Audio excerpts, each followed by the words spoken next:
ஓம் ஸ்ரீ சத்குரு சாய்நாதரின் திருவடிகள் போற்றி. Hi friends, இந்த நாள் உங்கள் அனைவருக்கும் மகிழ்ச்சி நிறைந்த நாளாக அமைந்திட இறைவனை வேண்டி வீடியோவுக்குள் அழைக்கிறேன். நாம் ஸ்ரீ சாய் சச்சரிதம் 29வது அத்தியாயம் சென்ற வீடியோவில் சென்னை பஜனை சங்க குழுவில் பேராசையுடன் இருந்த ஒருவரை பாபா அவர் கனவில் தோன்றி அவரை அவர் உணரும் வண்ணம் தக்க பாடம் கற்பித்ததையும், டெண்டுல்கர் குடும்பத்தரை சேர்ந்த பாபு டெண்டுல்கர் மருத்துவ தேர்வுக்காக தன்னை தயார் செய்து கொண்டிருக்கையில் ஜோதிடத்தை நம்பி பரீட்சைக்கு போக வேண்டாம் என்று முடிவெடுத்ததும், தன்னை சந்திக்க வந்த அவன் தாயாரிடம் பாபா தன்னை நம்பி தேர்வுக்கு செல்லும்படியும் அவன் தேர்வில் வெற்றி பெறுவது உறுதி என்று வாக்களித்து நிறைவேற்றியதையும், அடுத்து கேப்டன் ஹாடேவின் கனவில் தோன்றி தன்னை நினைவூட்டியதையும், அதன் தொடர்ச்சியாக ஒரு நண்பர் மூலம் கேப்டன் ஹாடே பாபாவுக்கு விருந்து படைத்து தட்சிணை கொடுத்தனுப்பி அவரிடமிருந்து புனிதமாக்கப்பட்ட ஒரு நாணயத்தை பெற்று மகிழ்ந்ததையும், இறுதியாக வாமன் நார்வேக்கர் என்னும் பக்தர் ராமர் சீதா லக்ஷ்மணர் ஒரு பக்கத்திலும் மறுபுறம் ஆஞ்சநேயர் பொறிக்கப்பட்ட நாணயம் ஒன்றை பாபாவின் ஸ்பரிசத்தினால் புனிதப்படுத்தி வீட்டுக்கு எடுத்து செல்ல இருந்ததையும், ஆனால் பாபா அதை ஷாமாவிடம் கொடுத்து அவர் பூஜை அறையில் வைத்து வழிபட செய்ய சொன்னதையும் பார்த்தோம். பாபா ஏன் அவ்வாறு நடந்து கொண்டார் என்பதை யூகிக்கும் ஆற்றல் நமக்கும் இல்லை, அங்கு குழுமி இருந்தவர்களுக்கும் அதை கேட்கும் தைரியமும் இல்லை. ஏனெனில் பாபா எதை செய்தாலும் அதில் நம் நன்மை அடங்கியிருக்கும் என்ற பூரண நம்பிக்கைதான் காரணம். இந்த வீடியோவில் தன் மன அமைதியின் நிமித்தம் பாபாவை சந்திக்க ஏங்கிக் கொண்டிருந்த காக்காஜி வைத்தியாவை எப்படி பாபா தன்னிடம் வரவழைத்தார் என்பதையும், அடுத்து பம்பாயை சேர்ந்த பஞ்சாபி ராம்லால் கனவில் தோன்றி அவரை எப்படி தன்னிடம் ஈர்த்தார் என்பதையும் பற்றித்தான் விரிவாக தெரிந்து கொள்ளப் போகிறோம். வாங்க வீடியோவுக்குள் போகலாம். அத்தியாயம் 30. 1. வணியைச் சேர்ந்த காக்காஜி வைத்தியா. 2. பம்பாயை சேர்ந்த பஞ்சாபி ராம்லால். இவ்வத்தியாயத்தில் ஷீரடிக்கு இழுக்கப்பட்ட இன்னும் 2 அடியவர்களை பற்றி விவரிக்கப்பட்டிருக்கிறது. முன்னுரை. கருணையின் இருப்பிடமாம் ஷீரடி சாயிராம் தம் அடியவர்களிடம் பாசமும் அளவில்லா நேசமும் காட்டி அவருடைய வெறும் தரிசனத்தாலேயே இச்சம்சார வாழ்க்கையின் அவர்களுக்குள்ள பயத்தை போக்குகிறார். அவர்களின் பெரும் கேடுகளை அழிக்கிறார். அவர் முதலில் அருவமாய் இருந்தார். ஆயின் தம் அடியவர்களின் பக்தியின் பொருட்டு ஓர் உருவத்தை எடுக்க வேண்டியவரானார். ஞானிகளின் வருகையின் காரணம் அடியவர்களுக்கு விடுதலை, தன்னை அறிதல் அளிப்பதே ஆகும். அவர்களில் சிரேஷ்டரான சாய்க்கு அக்காரணம் தவிர்க்க இயலாதது. எவர் அவர் தம் பாதார விந்தங்களில் சரணாகதி அடைகிறார்களோ அவர்களின் முன்னேற்றம் நிச்சயமானது. அவர் தம் பாதார விந்தங்களை பிராமணர்கள் நினைத்து கொண்டு புனித கஷேத்திரங்களினின்றும் வந்து அவர் தம் சன்னிதானத்தில் வேதங்களை ஓதுகிறார்கள், காயத்ரி மந்திரத்தை ஜபிக்கிறார்கள். பலவீனங்களை கொண்டவர்களாகவும் எந்தவித ஏற்றமும் அற்ற நாம் பக்தி என்றால் என்ன என்பதை அறியோம். ஆனால் மற்றெல்லோரும் கைவிட்ட போதிலும் சாயி நம்மை கைவிட்டு விடமாட்டார் என்ற அளவு அறிவோம். யாரை அவர் ஆசீர்வதிக்கிறாரோ அவர்கள் எல்லையற்ற வலிமை பெற்று மெய் பொய் ஆகியவற்றை பகுத்துணரும் ஞானம் எய்துகிறார்கள். தம் அடியவர்களின் ஆசையை சாயி முழுமையாக அறிகிறார், அவைகளை நிறைவேற்றுகிறார். எனவே அவர்கள் விரும்பியதை பெற்று நன்றி உடையவர்களாக இருக்கிறார்கள். எனவே அவரை பிரார்த்திக்கிறோம், அவர் முன் வீழ்ந்து வணங்குகிறோம். நமது குற்றங்கள் பலவற்றையும் பொறுத்து கொண்டு கவலைகளினின்றும் நம்மை அவர் விடுவிக்கட்டும். பெருந்துயரங்களால் அவதியுற்று கொண்டிருப்பவன் சாயியை இங்கனம் நினைத்து தியானிக்கிறான். அவரது அருளாலே அவன் மனம் அமைதி அடைகிறது. இந்த சாயி கருணைக்கடல் தம்மீது அவர் கருணை பொழிந்ததன் விளைவே இந்த சச்சரிதம் என்கிறார் ஹேமந்த் பந்த். அல்லாவிடில் அவருக்கு என்ன தகுதி இருக்கிறது? யார்தான் இவ்வேலையை மேற்கொள்ள இயலும்? ஆனால் சாயி எல்லா பொறுப்புகளையும் ஏற்றுக்கொண்டதால் ஹேமந்த் பந்த் எவ்வித பாரத்தையும் உணரவில்லை. இது குறித்து எவ்வித கவலையும் கொள்ளவில்லை. அவரது பேச்சையும் பேனாவையும் உணர்வூட்ட ஆற்றல் மிக்க ஞான ஒளி இருக்கும்போது அவர் ஏன் சந்தேகம் கொள்ள வேண்டும், அல்லது ஏன் எவ்வித கவலையும் கொள்ள வேண்டும்? இது அவர் தம் முன்வினை புண்ணிய வசத்தால் ஸ்ரீ சாயி அவர்கள் இச்சேவைக்கு தம்மை ஆட்படுத்தி ஆசீர்வதித்த அதிர்ஷ்டசாலியாக நினைத்து கொள்கிறார். இந்த பின்வரும் நிகழ்ச்சி ஓர் சுவையான கதை மட்டும் அன்று, புனிதமான அமுதமும் ஆகும். இதை பருகுபவன் சாயியின் பெருமையையும் அவர்தம் எங்கும் நிறை தன்மையையும் உணர்வான். விவாதிக்க விமரிசிக்க விரும்புவோர் இந்த கதைகளுக்கு செல்லக்கூடாது. இங்கு தேவையாய் உள்ளது விவாதம் அல்ல, அளவற்ற அன்பும் பக்தியுமே ஆம். கற்றறிந்தோர், பக்தியுடையோர், உண்மையுடன் நம்பிக்கை கொண்டுள்ளோர் மட்டுமின்றி ஞானிகளின் சேவகர் என்று தம்மை கருதுவோர்களும் இக்கதைகளை விரும்பி பாராட்டுவர். மற்றவர்கள் அவைகளை கற்பனை கதைகள் என்று கொள்வர். சாயின் அதிர்ஷ்டம் வாய்ந்த அடியார்கள் சாயி லீலைகளை கற்பகத் தருவாக கருதுவர். இந்த சாயி லீலைகளின் அமிர்தத்தை பருகுவது அறியாமையில் மூழ்கியுள்ள ஜீவன்களுக்கு முக்தி கொடுக்கும், இல்லறத்தார்க்கு மன நிறைவளிக்கும், லட்சியவாதிகளுக்கு சாதனை கைகூடும். இது பற்றிய கதையை கவனிப்போம். காக்காஜி வைத்தியா. நாசிக் ஜில்லாவை சார்ந்த வணியில் காக்காஜி வைத்தியா என்பவர் வாழ்ந்து வந்தார். அவர் அங்கே சப்தஸ்ருங்கி தேவி உபாசகர். சாதகமற்ற சூழ்நிலைகளாலும் துயரங்களாலும் அவர் பெருமளவு மன அமைதியை இழந்து சலனமுற்று இருந்தார். இத்தகைய சூழ்நிலையில் ஒரு நாள் மாலை தேவியின் கோவிலுக்கு சென்று தம்மை கவலைகளிலிருந்து மீட்குமாறு மிகவும் பக்தி பூர்வமாக மனமுருகி பிரார்த்தனை செய்தார். தேவி அவரது பக்தியால் மிகவும் மகிழ்ந்து அதே நாள் இரவு கனவில் தோன்றி அவரிடம் கூறினாள், பாபாவிடம் நீ செல்வாயாக, பின் உன் மனம் அமைதியடையும்.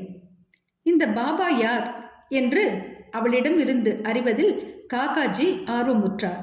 ஆனால் அவர் எவ்வித விளக்கமும் பெறும் முன்னரே தூக்கம் கலைந்து இழந்துவிட்டார். தேவி தன்னை காணுமாறு பணித்த இந்த பாபா யாராக இருக்கக்கூடும் என்று எண்ணத் தொடங்கினார். சிறிது எண்ணத்திற்கு பின் இந்த பாபா திரையம்பகேஸ்வரராக, சிவனாக இருக்க வேண்டும் என முடிவு கட்டினார். எனவே அவர் நாசிக் ஜில்லாவில் உள்ள திரையம்பக்கிற்கு சென்றார். அங்கு 10 நாட்கள் தங்கினார்.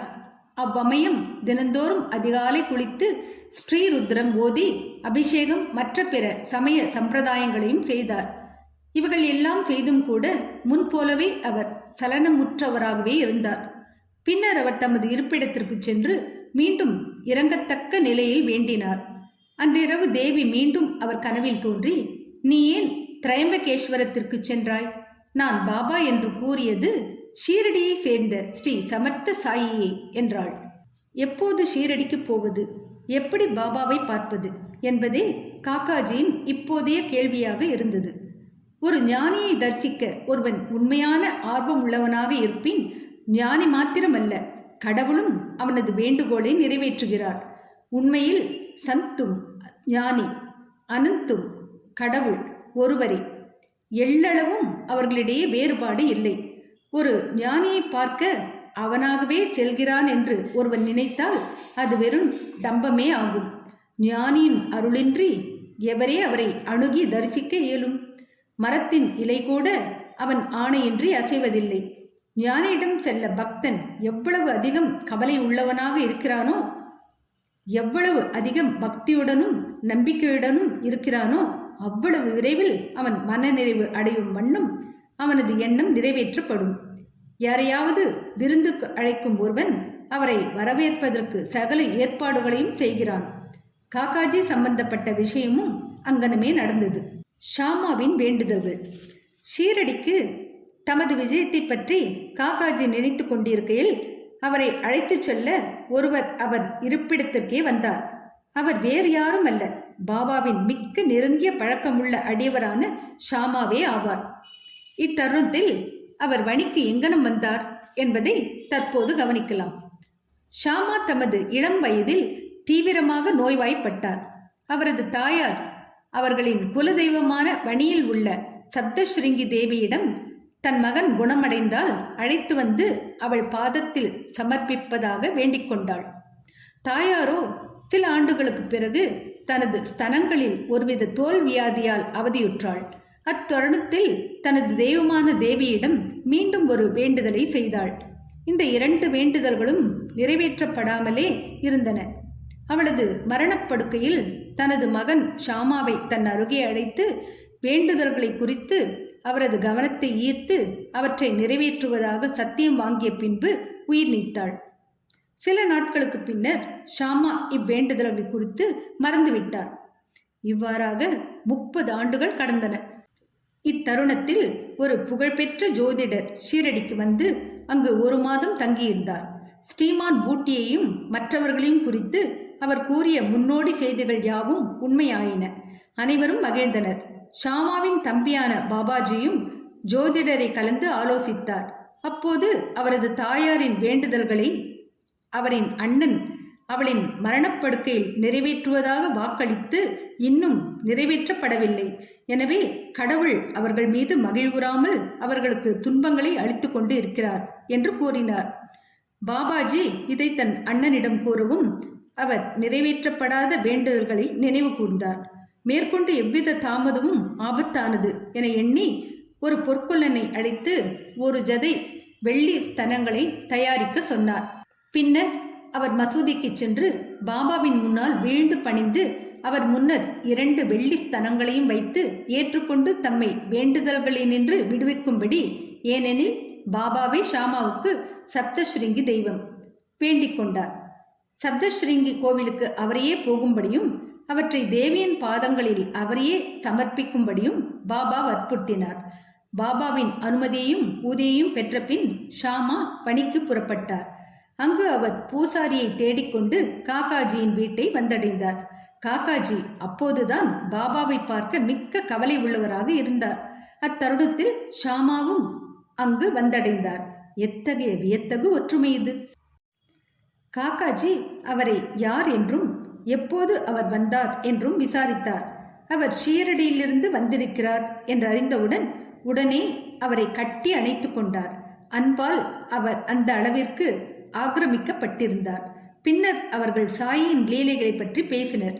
ஷாமாவின் வேண்டுதல்களை நிறைவேற்றிய பின்னர் இருவரும் ஷீரடிக்கு புறப்பட்டனர். காக்காஜி மசூதிக்கு சென்று பாபாவின் பாதத்தில் வீழ்ந்தார். உடனே அவர் கண்கள் குளமாயின. அவர் அமைதியுற்றார். தேவியின் காட்சியின்படியே பாபாவை பார்த்தவுடன் அவர் மனம் சலனங்களை இழந்து அமைதியாயும் அடக்கமாகவும் ஆயிற்று. தமது மனத்தில் காக்காஜி கீழ்கண்டவாறு எண்ண ஆரம்பித்தார். என்ன வியத்தகு சக்தி இது! பாபா ஒன்றும் பேசவில்லை, எவ்வித கேள்வி பதிலும் இல்லை, ஆசிர்வதிக்கவில்லை. வெறும் தரிசனம் ஒன்றே இவ்விதமாக மகிழ்ச்சிக்கு அடிகோலுகிறது. எனவே அமைதியின்மை அவரது வெறும் தரிசனத்தாலேயே மறைந்து இன்ப உணர்வு எனக்கு வந்திருக்கிறது. இதுவே தரிசனத்தின் பெருமை எனப்படுவது. அவரது பார்வை சாயின் பாதங்களில் நிலை கொண்டது. அவரால் ஒரு வார்த்தை கூட பேச இயலவில்லை. பாபாவின் லீலைகளை கேட்டு கரை காணா மகிழ்ச்சி அடைந்தார். பாபாவிடம் முழுமையாக சரணடைந்து தம் கவலைகளையும் கஷ்டங்களையும் மறந்தார். கலப்பற்ற இன்பத்தை அவர் எய்தினார். அங்கு அவர் 12 நாட்கள் தங்கியிருந்தார். பாபாவிடம் விடை பெற்று ஊதி ஆசீர்வாதம் இவைகளுடன் வீடு திரும்பினார். ராகாதாவை சேர்ந்த குஷால் சந்த்.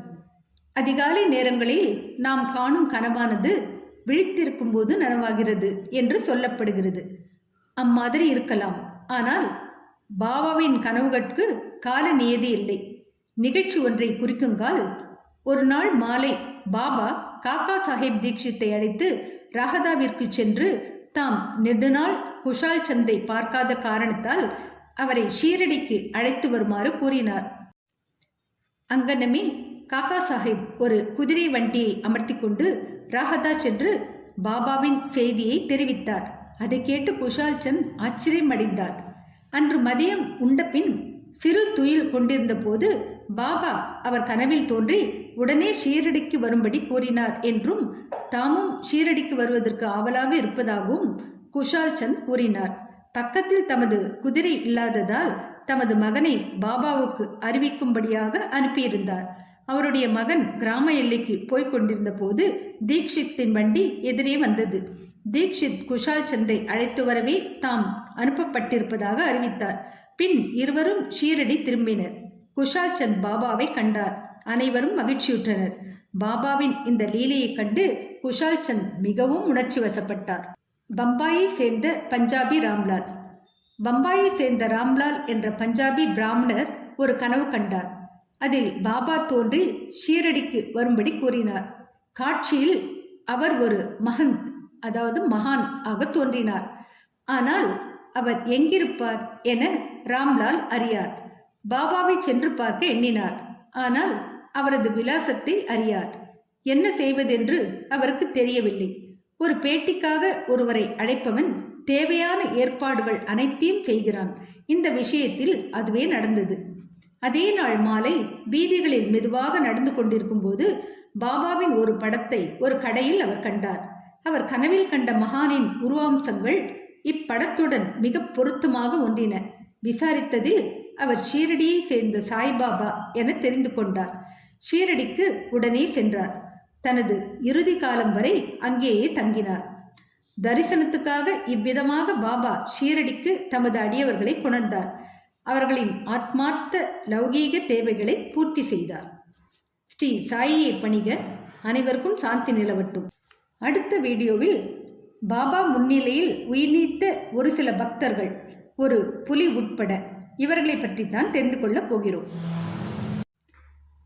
என்ன ஃப்ரெண்ட்ஸ், இந்த வீடியோ பிடிச்சிருந்தால் லைக் பண்ணுங்கள், ஷேர் பண்ணுங்கள், சேனலை சப்ஸ்கிரைப் பண்ணுங்கள். இதுவரை எனக்கு சப்ஸ்கிரைப் பண்ணியுள்ள அனைவருக்கும் என்னுடைய மனமார்ந்த நன்றிகள். மீண்டும் அடுத்த வீடியோவில் சந்திக்கும் வரை உங்கள் அனைவருக்கும் நன்றி கூறி விடைபெறுகிறேன். வணக்கம்.